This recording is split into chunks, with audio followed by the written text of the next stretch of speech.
countdown for blast-off. X minus 5, 4, 3, 2, X minus 1, fire.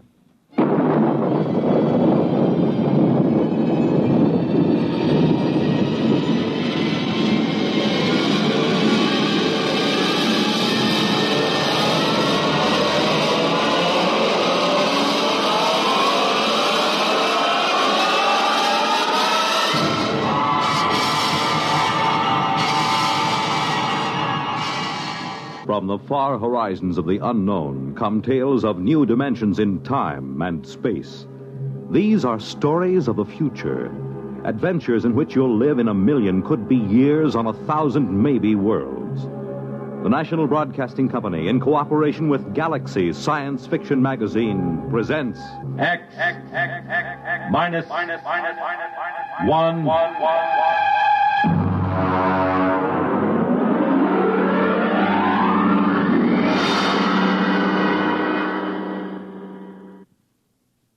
Tonight, The Scapegoat by Richard Maples. But first, hear this. When the ice is smooth and the sky is blue and the skaters' waltz is played for two. You make it Pabst, 'cause Pabst makes it perfect. Yes, Pabst makes it perfect. Just as we always have ever since 1844. So next time, you make it Pabst, because Pabst makes it perfect. America's Blue Ribbon beer from the Pabst Brewing Company, Milwaukee, Wisconsin. Yes, Pabst makes it perfect.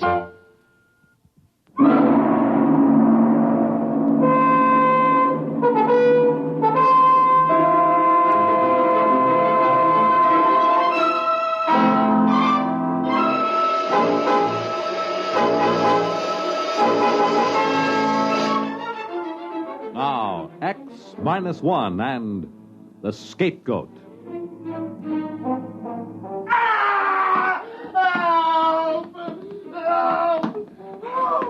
The old guy didn't have a chance. All he could do was shield his head with his limp arms and moan, while this other fellow, a husky young 6-footer, gave him a vicious, cold-blooded beating. Hey, cut it out! You, cut it out beating up an old man like that! I said cut it out! Now, let go of him. Well, what have you got to say for yourself before I belt you as hard as you hit the old man here? Well, hey, you, wait! Wait, you no-good hoodlum! Hey, you all right, Pop? Are you okay? What happened? Was he trying to rob you or something? Look, you'll be all right now. You'll be okay. You're lucky I came along then. No cops anywhere. Okay, come on, old-timer. Up on your feet. You're going home with me. I suppose it seems callous to think of it, but this old man was just what I'd been looking for. A brutal assault and a helpless old man, and I was the hero, just what I needed. You see, I'd just come from a meeting with the city fathers and the commissioner of the police department. And old man Jones, my publisher, had promptly yanked the rug out from under me and chickened. I'd written the articles panning the city's handling of the juvenile delinquency problem, because Jones had to be in his bonnet to be the mayor. Now, when the heat was on, he weaseled out. We had a few words, Jones and I quit. But now I had him, an eyewitness story, no cops anywhere, and a young bruiser beating up a defenseless old man. I figured I'd take him home, let my wife fix him up, keep him around the house until the story broke. Ed, what's the idea? Ed! All right, take it easy, honey. It's all right. This old guy just needs some patching up, that's all. Come on, old-timer. Oh, but he looks awful. Who is he? Well, there's blood and... Now, come on. Help me get him inside. He's cold. His wrist, it's cold. Yeah, shock, I think. Come on, in with him. All right, now, let him down on the chair. There you are, Pop. Were you in an accident? No, some hoodlum was beating him up. I chased him off. Oh, that's awful. Did you call the police? There weren't any police there. I'm going to crack this whole situation wide open with this story. Hey, Mom! Hey! Wow! Never mind. Go into the bathroom and bring out some towels. Ed, we'll need some bandages. And... Yeah, we'd better get a blanket around him. A blanket? It's 90 degrees. It's for shock, son. Go ahead, Tommy. Okay, Mom. Ed, I think he's coming to now. He's opening his eyes. No, you're all right, old-timer. You're all right. Well, isn't this cozy? What's your name? Ash? Ash. And first name? That's it. Oh, then what's your last name? I don't know. All right. Take it easy. What happened? Who was that hoodlum? Did you ever see him before? I don't remember. Well, why was he hitting you? I don't know. I don't remember. You missing any money? I'm not sure. Well, I suppose I scared him off before he could rob you. Yes. Oh, yes, you rescued me, didn't you? I'm really very grateful. Don't try to talk too much now. You'll feel better after you've had something to eat. Ed, we have nothing in the house. We were just going to have a salad. Well, salad's all right. Well, Ed, I think maybe we'd better get Mr. Ash to a hospital or to his house or something. Oh, look, Nana, I told you I want him Ed, here. please. Come inside. Well, what's the matter with you? Come inside. Okay. You just sit right here, Mr. Ash. I'll be right back. I just want Yes, I'll be all right now. Nan, what's the matter with you? Get rid of him. What? Get him out of here. Well, why? He gives me the willies. Oh, no, it's just the heat. Well, if you must know, he leered at me. Oh, Nan, he's an old man. He's just been beat up and in shock. Ed, please. No. I've got to keep him here. He's my proof. I'll write a story that'll rip the administration wide open, and Jones can't pull it out because I've got the proof right here, and I was the eyewitness. But, Ed, No. please. He stays here, and that's all there is to it.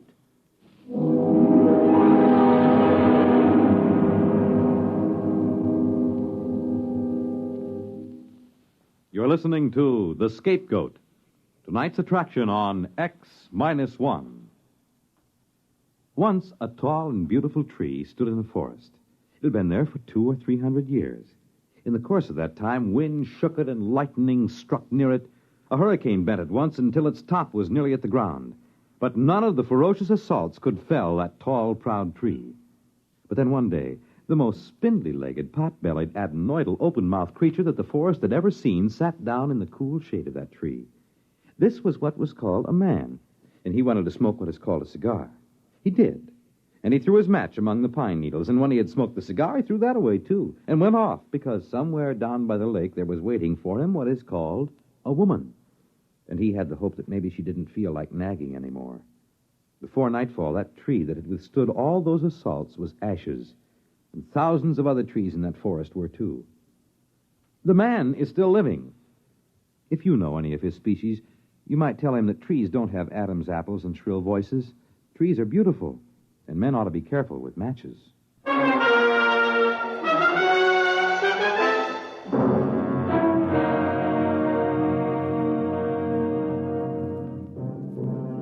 Now back to X-1 and The Scapegoat.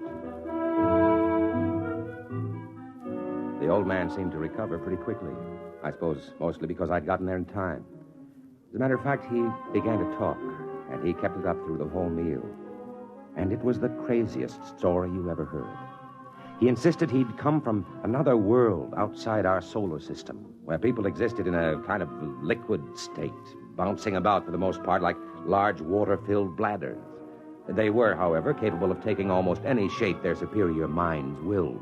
They could flatten and drift about on the water, or they could inflate and rise in the air. As a matter of fact, they can even become facsimiles of other living things, taking on the shape and texture and coloration, a capability which adds greatly in their main function of traveling as missionaries of goodness among the peoples of the galaxy.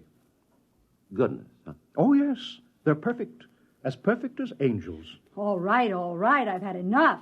I asked for it. Nan, where are you going? Don't rush off. Well, I guess I know when I'm being kidded. Very funny, Mr. Ash. But I'm not kidding.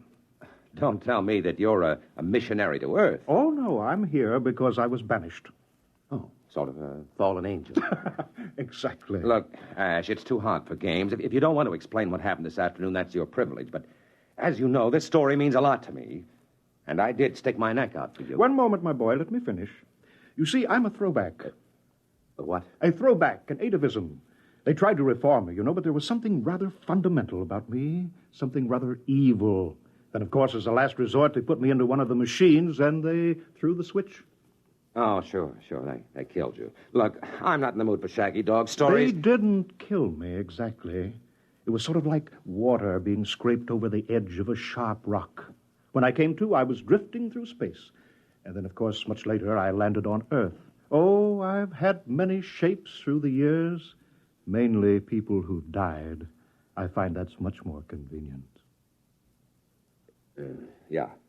Well, look, if you'll excuse me, I have to make a telephone call. I'll just go into the other room. I dare say you want to call the hospital. I'm not psychotic, really. I've got iced coffee. Oh, yes, you're just in time, Mrs. Potter. I think perhaps I'd better prove my story if you'll wait just a moment. You see, it's done by the generation of a high electrostatic field. Something like this. If you'll notice, my face begins to lose definition. It moves as if it had a life of its own. Now what? Ash, stop it! Ash!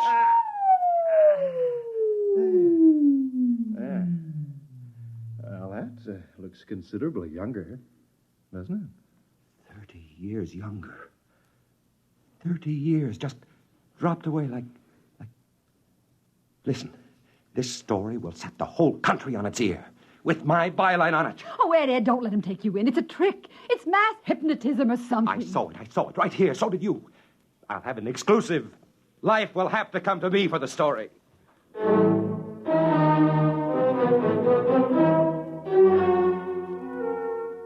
I've got to admit that I could share something of Anne's point of view.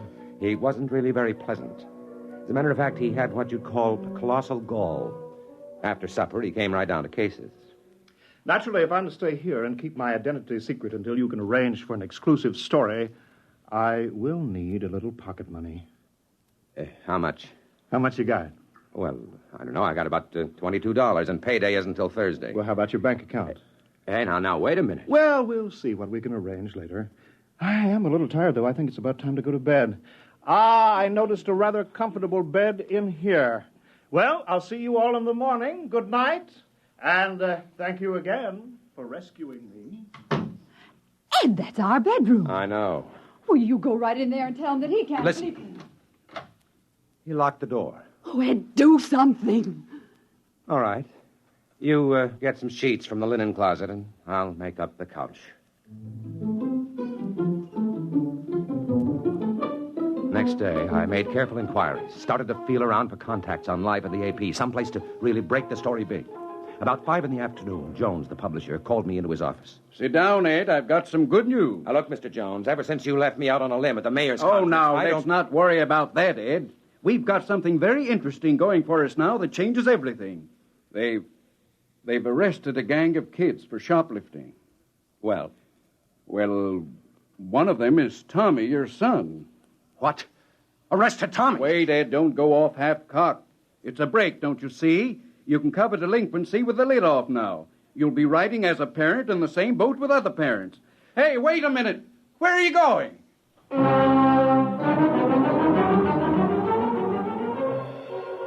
At the police station, I had the distinct feeling they'd been waiting for me. Well, Mr. Potter, we meet under unfortunate circumstances. Can the phony sympathy, Thompson. Just let me see my boy. We'd better have a little talk first about all those articles you're writing about the police force. I've got no talking to do. This is a lousy frame-up against me and the paper. Now, you get my son out here and do it fast. You don't understand, Mr. Potter. Your son is in trouble. He's been identified as leading a gang of kids who spent most of the morning shoplifting in the stores all over town. That's nonsense. How could my boy do anything like that? He's only 12. Who identified him anyway? The shopkeepers and the other members of the gang. You can see him, Mr. Potter, but I still think we'll want to have our little talk.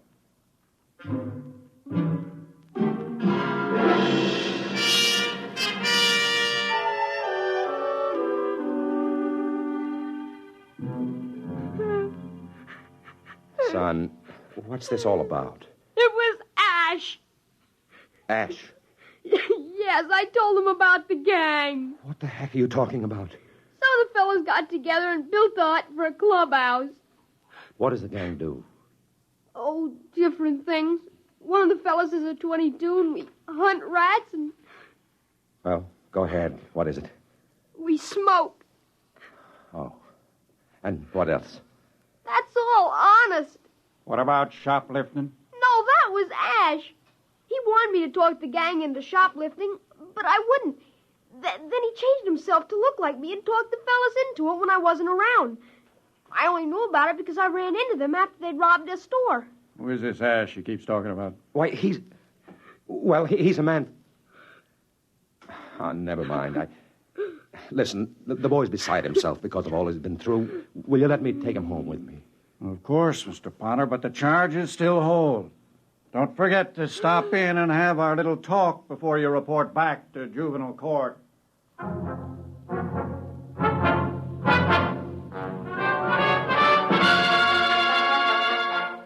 I called the house, and Ash answered the phone. I'm glad you called, Ed. I'm out of cash, you know. I need a small loan. Now, listen to you. The police have picked up Tommy. He's been charged with the shoplifting you did today. Oh, now I'm sorry about that. You see, there's a certain cultural difference between you and me. I didn't understand. You're going to help me get him out, you hear? You're going to tell everybody the truth. Well, of course. Of course I will. Now, listen. I'm coming home. Nan will be back from her mother's any minute. Don't you tell her about this, you hear? Well, of course I won't. I'll be waiting right here.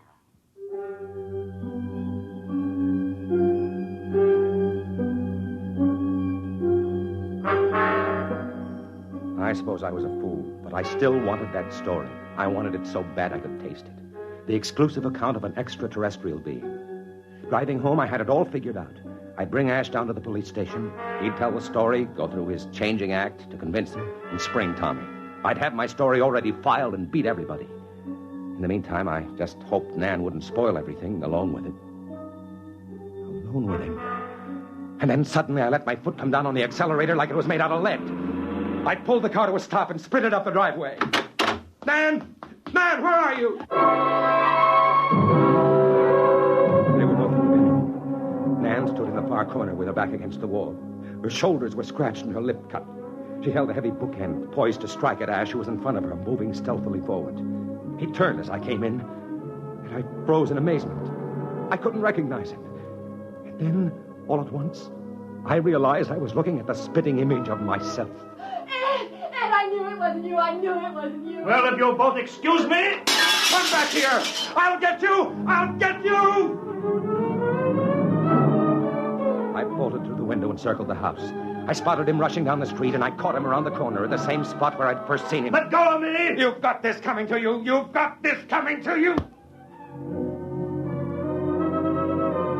I slugged him, yet I knew it was useless the instant the blow landed. He felt just like sponge rubber, yet I kept hitting him. I didn't bother listening to his cries, even after he'd changed himself back to an old man. And then suddenly I felt a hand grab my shoulder and whirl me around, and a fist exploded in my eye. What's the matter with you? What do you think you're doing, beating up an old man like that? You no good hoodlum. I ought to... I searched desperately for an explanation. And then, abruptly, without having said a word, I reeled and stumbled down the street. Home to Nan.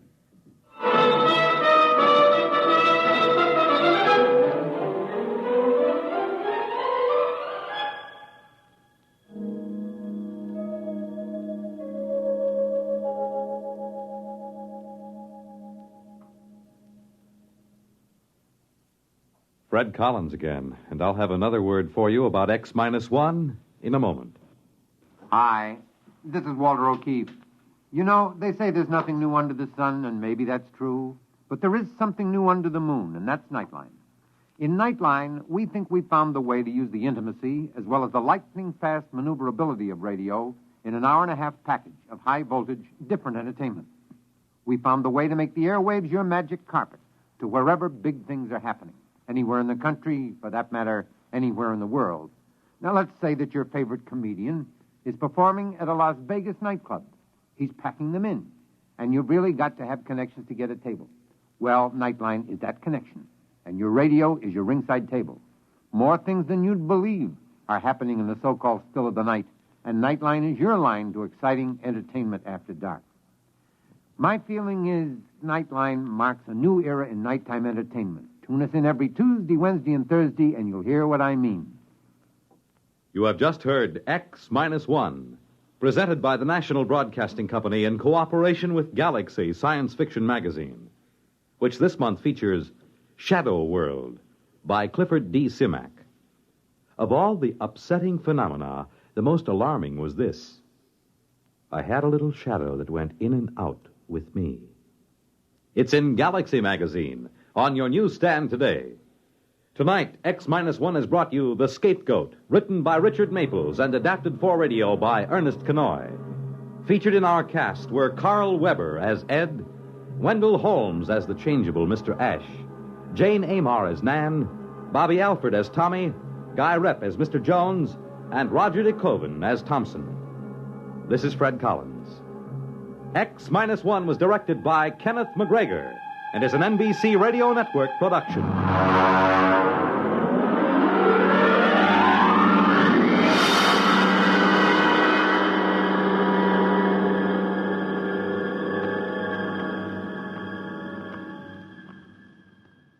There's excitement in the air at night, and Nightline brings it to you. Hear Nightline with Walter O'Keefe, next on most of these NBC stations.